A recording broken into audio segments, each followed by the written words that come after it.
I never thought I'd be standing on the front lawn of my childhood home, staring at my life packed into a handful of cardboard boxes. The night air was cold, but not as cold as the looks on my parents' faces as they watched me from the doorway.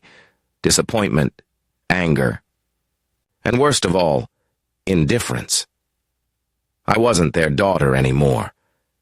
I was an outsider, a traitor.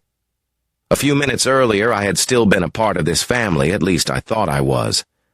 But now, as I stood on the sidewalk with nowhere to go, I realized the truth. I had never really belonged, not in their eyes. The last words my father said before slamming the door still rang in my ears. "We won't have a traitor in this house." And just like that, I was gone. I wish I could say I was surprised, that I hadn't seen this coming. But deep down, I think I always knew how this would end. My sister Sarah had always been the golden child, the perfect one, the one who could do no wrong. I, on the other hand, was just there. If Sarah got an A, my parents threw a celebration. If I got an A, my mother would nod and ask me to set the table for dinner. It had always been this way. Sarah was the star. I was the shadow. When she went to a prestigious business school, my parents paid for everything. Tuition, fancy clothes, a luxury apartment, even her spring break vacations. They called it an investment in her future. When I got into college, I worked part-time jobs, took out loans, and studied until my eyes burned. My parents didn't offer a dime. I didn't even get a "we're proud of you." But I told, myself it was fine. I told myself that if I worked hard enough, I'd earn their respect, that if I achieved something big, they'd finally see me. So when I got accepted into a top MBA program, I thought, just this once, maybe they'd support me. I was wrong. That night, when I sat them down and asked for help, they looked at me, like I had asked them to sell their kidneys. "We already paid for Sarah's education," my mother had said, her tone matter-of-fact. "Now it's time to think about our future. Their future, not mine, and the worst part? The money wasn't even gone. They were planning to expand the family business, pouring every last cent into Sarah's dream, while I wasn't even worth a co-signed loan. It was then that I realized, no matter how hard I worked, I would always be second place. So I did the unthinkable.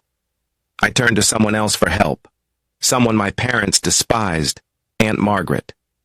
And that was the beginning of the end, because Sarah found out, and she wasn't going to let me win. Not this time. What happened next? It still feels like a nightmare. She lied. She faked emails. She twisted the truth until my own parents believed I had betrayed them, and in the blink of an eye, my entire world crumbled. And now, here I was, standing on the curb, abandoned by my family, while Sarah watched from the window with a smug little smirk. She had won, or at least that's what she thought, because what none of them knew was that this wasn't the end of my story. It was just the beginning. If my parents weren't going to help me, I wasn't going to beg, but I wasn't going to give up either. I turned to Aunt Margaret, my dad's older sister, a woman they resented for being more successful than them. Aunt Margaret had always been kind to me, always seen my potential when no one else did. And when I finally broke down and told her everything, she didn't hesitate. "Of course I'll help," she said. "Why didn't you come to me sooner?" For the first time in my life, I felt valued. I felt seen. But Sarah, she couldn't stand it. She must have gone through my laptop when I wasn't home. She found the emails between me and Aunt Margaret, then twisted them into something else entirely. The night I came home, I found all my belongings packed in boxes. My father, red-faced and furious. My mother, crying, as if I had died. Sarah standing off to the side, victorious. She had faked emails, making it look like I had leaked family business secrets to Aunt Margaret. She made me out to be a traitor, and my parents believed her. Without question. Without hesitation. I tried to defend myself, but they didn't care. "You betrayed us," You're no longer welcome here. I left that night with nothing but my boxes, my tears, and a broken heart, and I swore I would never look back. Aunt Margaret took me in. She paid for my MBA. She gave me a home. She became the family I never had. For 3 years, I worked harder than I ever had in my life. I graduated at the top of my class, landed a job at a prestigious consulting firm, and, for the first time, I wasn't living in Sarah's shadow. For 3 years, my parents never called, never texted. It was like I had never existed. And then one day, Sarah showed up at my door. She was unrecognizable.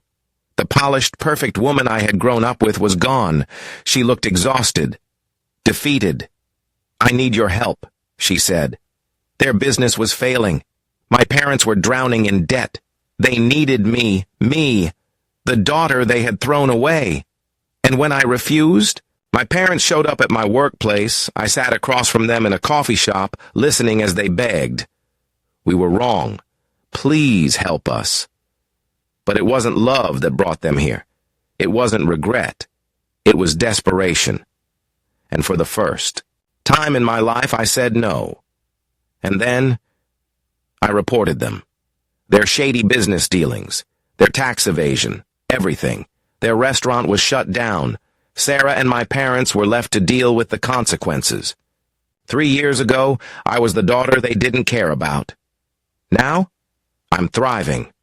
I have a career I love, a family I built for myself, and most importantly, I finally understand my worth. Because sometimes, the family you choose is stronger than the one you're born into, and sometimes choosing yourself is the best decision you'll ever make. Cheers to fresh starts, and to never letting anyone dim your light.